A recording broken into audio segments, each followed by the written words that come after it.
The Windows Event Viewer, sometimes called Event Log, stores details of everything that happens in the operating system, from routine operations to crashes and even blue screens of death. To open the Event Viewer, I type Event at the Start menu. The different logs are located under the Windows Log folder. The logs are grouped by category. There is the application log that stores all events related to applications installed on the computer. There is the security log, the setup log, and the system log that contains all events generated by the operating system components like services, drivers, hardware events, and so on. The central panel of the event viewer is where the event logs themselves are displayed. The first column represents the event level that splits into 4 categories.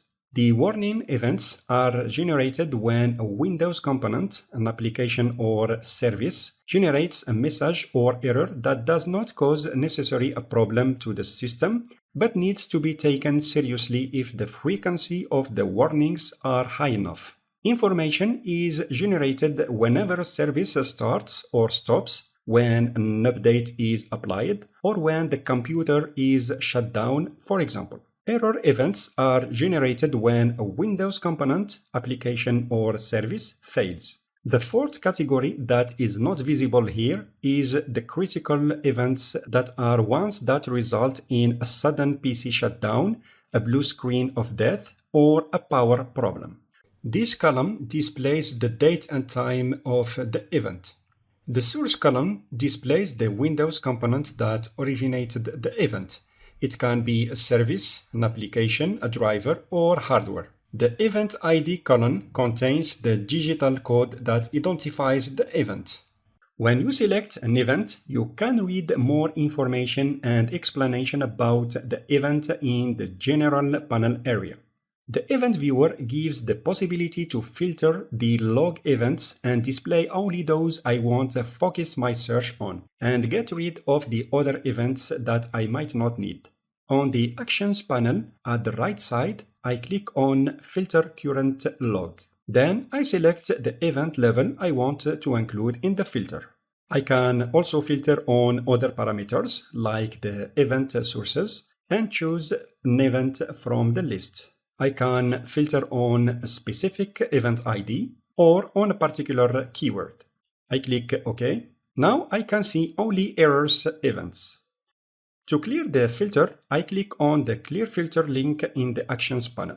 If you want to find a particular event, use the Find functionality. Let's say I want to find all events related to the disk. I get the first disk event highlighted. To see the next disk event, I press the F3 keyboard key. I can keep pressing F3 till I find the event I'm interested in. Another interesting functionality that the Event Viewer offers is that you can create a custom view.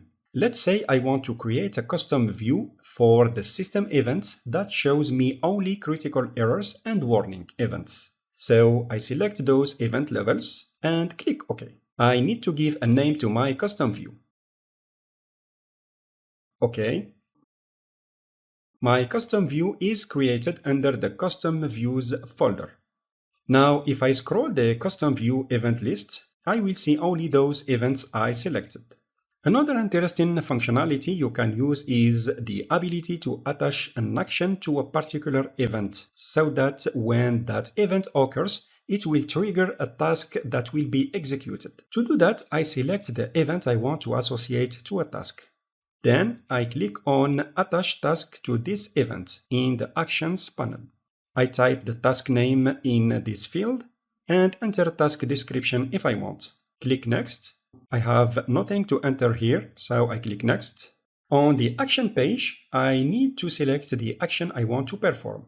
The first action is Start a program. The 2 other tasks, Send an email and Display a message, are deprecated. You can't use them anymore. So I have only one choice, which is Start a program. Here I have to browse the computer and select the program or the script I want to execute. You can also add arguments to the program if needed. When done, click on the Finish button to create the task. If you need to share the events with a colleague or the next level support, you can always save the events into a file with the EVTX extension. Now that you are familiar with the event viewer, how can you use it to solve real-world problems? This is what I'm going to cover in the